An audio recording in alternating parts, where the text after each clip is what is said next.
Howdy, and welcome back to another rendition of the Lord of Heroes PvP meta. It's been a lot of things that has happened in the last week, a lot of changes. We starting to get those first contract heroes to start coming in and shaking up the meta a little bit. Not a lot, but not everybody's having. Things will come and change differently going into the next week. We're going to start here at the top 100, looking at the top 3 spots, which consistently change throughout the day and throughout the week, each week. But I've been noticing some changes. We can look at these defenses and seeing what's really doing well. Speed, of course, but what are these people are using that's in the top 3 slots? And we're going to go ahead and just take a look at the top 10 to start things off, because this is where the real war and the real fighting begins. I've noticed in the last few weeks there has been a bit of a change. At first, Milk, like the first week or so, Milk was like top tier everything, but they have fallen from their glory, and then came in the ionizers, who started to shake up things in the second week of the game. Now they're starting to get hit hard by EOG. EOG has came out of nowhere with fury. They are reeking of the top 100 right now, and they devastatingly destroying everybody that is in their path. Zodiac Dojo, where y'all at? Still in the early game, I know. These guys are really strong. You can see a lot of similarities in their defenses. We're not going to go over the whole top 100, just the top 10, just to start things off. Now, I haven't did a lot of battles to kind of see what people have and how it was affecting me. I'm still noticing a bit of a tank meta, not necessarily all speed, but fast and tanky.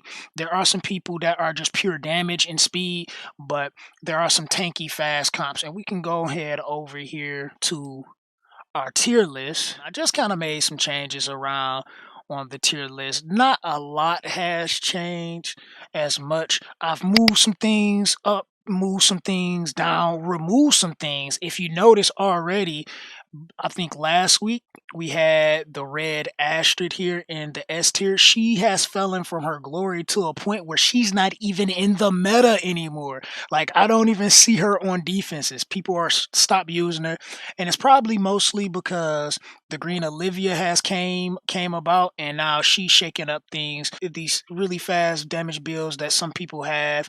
I even had one that completely wrecked my team. I don't think she's super Bruh. strong, but the fact that people are building her with some of their best gear, she's definitely doing a lot of things. One that I was talking about in a video I was recording, not sure if that video will be out before this one, but it's the blue Fram. Fram, it was A tier, I believe, last week, but now I'm really thinking she's S tier quality. You see her on some of the top defenses in the top 10, but it's not only that, it's the fact that you can make a fast and tanky team. Like, you don't even have to have a super strong Helga. You can have her slightly tanky, and what Fram does for you is give you that AoE stun. The AoE stun can completely decimate a team, where if she moves right after whoever your turn bar booster is, she stuns. And even if you get cut, or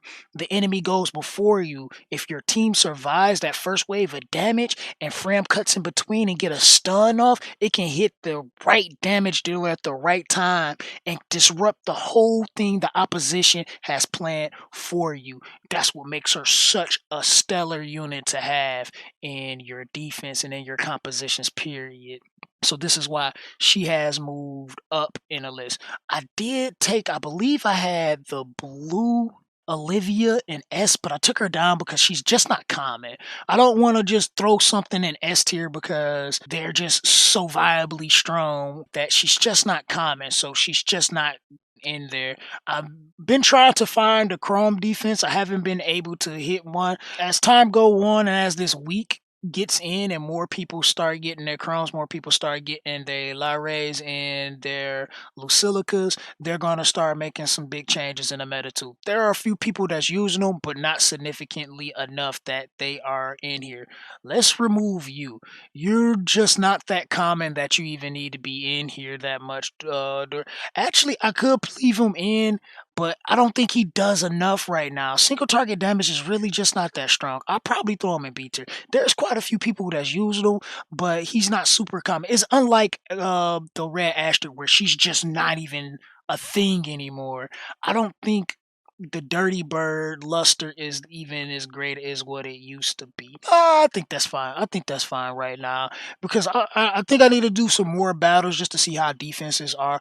Really, what I would like is somebody that is playing in the global, somebody that's up here that's probably spending a little bit, that's kind of got a little bit of the knowledge to get in here with me so we can actually do this video and this discussion together. I'm generally trying to put this together on Sunday, so like maybe Monday or at the beginning of the week sometime. In between there, we have a video out of the previous week of what the meta has been like for the week, and I like to have more than just my perspective on things. If somebody want to get in here and talk to me, so that would be greatly appreciated if we can do that sometime. So just reach out on me on Discord, leave a comment down in the comment section below so we can set some things up and we can talk more about the PvP meta. Of course, Rosanna is still at the top of her luster. I don't think Fram is really going to knock her out. If anything, that's just going to be addition to add on top of her.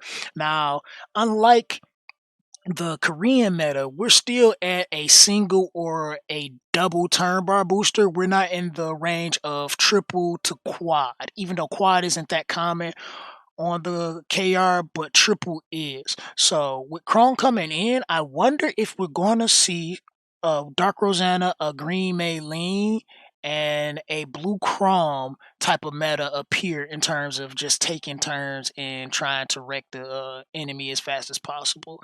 I don't think it's enough people with strong enough gear where they can just one shot a team or two shot a team that well to the point where we could run 3 turn bar boosters effectively. Maybe it'd be something that'll be done at the highest level of play, like in the top 20, the top 10, maybe. But I don't think it'd be anything beyond that point that will be done in great succession. Of course, Helga is still up here. We're going to start to see a lot of Helgas getting not only first ascension, but second ascension. We're going to start seeing a lot of that come out. Not much has changed that much. Mikhail, I see somewhat, but he's still not common, so we can actually drop him down a tier because he's just not common enough right now to where his position on the tier list is really that high. We definitely want who is seen the most to be in S tier to who's performing the most to be in S tier.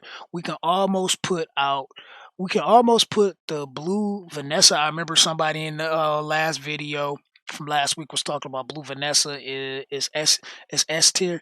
It's just I haven't seen her be as successful. I mean, I have seen it few and far between, but I haven't seen her to be as successful as what the strategy is supposed to be. So this is the only reason why I wouldn't put her in S tier. Other than that, she's definitely a S tier hero all around. Most of the other heroes I see quite often where both pups are performing well, clearing out defenses is as great as they can.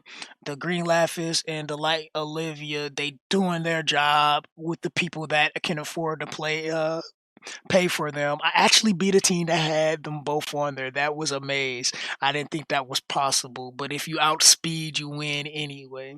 I can't say I can bring the red Joshua down because he's another one that isn't as common yet. He's here, but he's just not as common, and he performs very well. I use him on my defense and my offense, so I know what his capabilities are. He can definitely protect a unit. I see him sometimes, but not enough to the point where he is S tier material. I believe the S tier is definitely for the heroes that are more common and that are really devastating when you see them.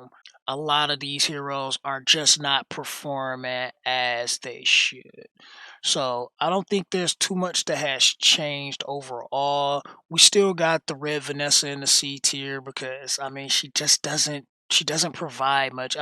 You built her, you used her through the story, so she's probably got some of your best gear. So of course you'll just throw her on the defense. Maybe she can do something, but she really doesn't. There are still a few people that like to use Zyra. I definitely like to see Zyra perform a little bit better in the coming weeks. Maybe she stays in the meta, maybe she falls out. I haven't been seeing as much as her as I've seen Fram, so she might be one that start to fall short.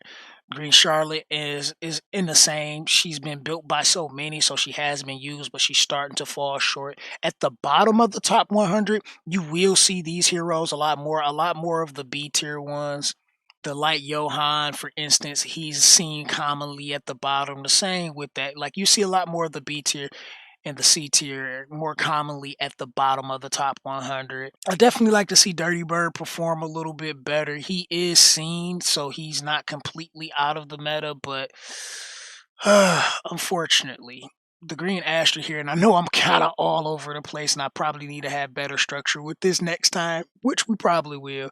But the green Astrid, she's still being seen, not as common. I probably can opt to put her in B tier as well, just because she's just not that common. And she's more so towards the bottom, the top 100, rather than being used commonly in the higher ones. I would like to say the A and the S tier is more commonly in the higher ranks. Dirty Bird is somewhere in between because he's here, but he's not really. And then everybody in the B and C tier is being used commonly, but they're at the bottom. They're not from the strongest players within the top 100. But this is pretty much all we're going to do for this week of the Lord of Heroes PvP meta breakdown. See you guys next week where we're going to see probably a lot of Chrome, a lot of Silica, and a lot of Lyra. I can't wait to get there. I can't wait to talk about it some more. And I hope you guys have enjoyed. And if you did, make sure you smash that like button. If you didn't, there is a button for you guys as well. Link to the Discord where we talk about this good stuff every single day will be in the description box below, as well as the pin comment below. Don't forget to subscribe so you can get all this PvP madness weekly. And this is the Gamer Dude signing out, saying much love, God bless, deuces.